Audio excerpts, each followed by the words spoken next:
आज Doubtnut app download करें। Doubtnut पर अपने सभी गणित, रसायन विज्ञान, भौतिक विज्ञान और जीव विज्ञान के डाउट्स का करो सफाया। बस प्रश्न की फोटो खींचो, एक ही प्रश्न को क्रॉप करो और तुरंत वीडियो सोल्यूशन पाओ। अभी डाउनलोड करें। नमस्कार दोस्तों, आज का हमारा सवाल है पाई बटा 3 है और विकल्प दे रखे हैं परिमेय संख्या, अपरिमेय संख्या, पूर्णांक संख्या और चौथा विकल्प दे रखा है इनमें से कोई नहीं। तो आइए इस सवाल को हल करते हैं। तो यहाँ पर संख्या दे रखी है पाई बटा 3 और विकल्प में दे रखा है परिमेय संख्या। तो परिमेय संख्या क्या होती है? वे संख्या है जिनको पी बटा क्यू के रूप में लिखा जा सके, जहाँ पर पी और क्यू हमारे पास क्या होते हैं? पूर्णांक होते हैं और क्यू नॉट इक्वल टू 0 हो, उसको हम क्या बोलते हैं? परिमेय संख्या बोलते हैं। अपरिमेय संख्या किसे बोलते हैं? वे संख्या है जिनको p बटा q के रूप में नहीं लिखा जा सकता, उनको हम क्या बोलते हैं? अपरिमेय संख्या बोलते हैं। पूर्णांक संख्या हमारे पास क्या होती है?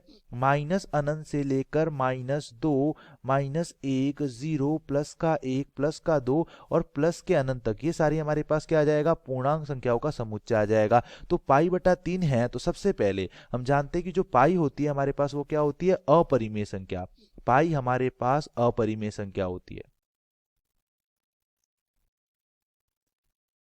क्योंकि पाई का जो हमारे पास दशमलव प्रसार होता है वो अशांत अनावृत्ति होता है। हमारे पास 3 प्रकार के दशमलव प्रसार होते हैं। एक होता है हमारे पास शांत दशमलव प्रसार, दूसरा होता है हमारे पास अशांत दशमलव प्रसार और इसमें हमारे पास 2 प्रकार के होते हैं। एक होता है अशांत आवृत्ति और एक होता है हमारे पास अशांत अनावृत्ति।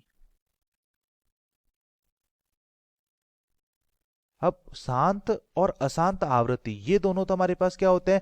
परिमेय संख्या को प्रदर्शित करते हैं। ये अगर दशमलव प्रसार है तो ये हमारे पास क्या हो जाएगा? परिमेय संख्या को प्रदर्शित करेगा। जैसे 1/5 को मैं क्या लिख सकता हूँ? दशमलव प्रसार में 0.2, तो ये हमारे पास शांत दशमलव प्रसार होगा, मतलब दशमलव एक सीमा तक है। अशांत और आवृत्ति ये हमारे पास क्या होता है? जैसे 1/3 का दशमलव प्रसार है तो ये हमारे पास क्या हो जाएगा? 0.3333, मतलब दशमलव के बाद एक संख्या की आवृत्ति हो रही है तो इसको मैं लिख सकता हूँ 0.3 बार। तो ये हमारे पास किस प्रकार का दशमलव प्रसार है? अशांत आवृत्ति दशमलव प्रसार है। तो ये दोनों तो हमारे पास क्या होंगे? परिमेय संख्या होंगे। लेकिन जो अशांत अनावृत्ति दशमलव प्रसार होता है उसका दशमलव प्रसार हमारे पास चलता ही जाता है। और पाई का जो दशमलव प्रसार होता है उसमें हमारे पास दशमलव के बाद किसी भी संख्या की आवृत्ति नहीं होती, इसलिए हम उसको क्या बोलते हैं? अशांत अनावृत्ति दशमलव प्रसार। और ये हमारे पास अपरिमेय संख्या को दर्शाता है। तो पाई हमारे पास क्या होती है? अपरिमेय संख्या। हम पाई का मान लेते हैं 3.14, वो हम क्वेश्चन को सरल करने के लिए लिखते हैं। और जो पाई का मान हम लेते हैं 22/7, तो जो 22/7 होती है वो हमारे पास क्या होती है? परिमेय संख्या होती है।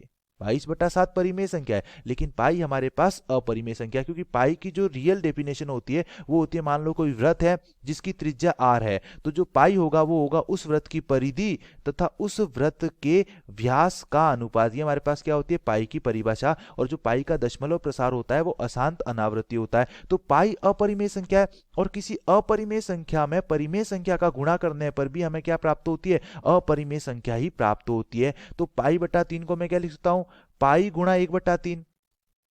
अब यहां पर पाई हमारे पास क्या है? अपरिमेय संख्या है और 1/3 हमारे पास क्या है? परिमेय संख्या है, क्योंकि इसका जो दशमलव प्रसार है 1/3 का जो दशमलव प्रसार है वो हमारे पास क्या है? अशांत अनावृत्ति। और ये हमारे पास क्या होती है? परिमेय संख्या को दर्शाती है। मतलब 1/3 परिमेय संख्या है और पाई अपरिमेय संख्या है, और परिमेय और अपरिमेय संख्या का गुणनफल हमें क्या देता है? अपरिमेय संख्या ही देता है। तो हम क्या बोलेंगे कि जो पाई बटा 3 है वो हमारे पास अपरिमेय संख्या है। मतलब विकल्प बी हमारे पास सही विकल्प है। धन्यवाद। कक्षा 6 से 12वीं से लेकर नीट, IIT, JEE वो एडवांस के लेवल तक 1 करोड़ से ज्यादा छात्रों का भरोसा। आज ही डाउनलोड करें डाउटनेट ऐप या व्हाट्सएप करें अपने सारे डाउट्स 8400 400 400 पर।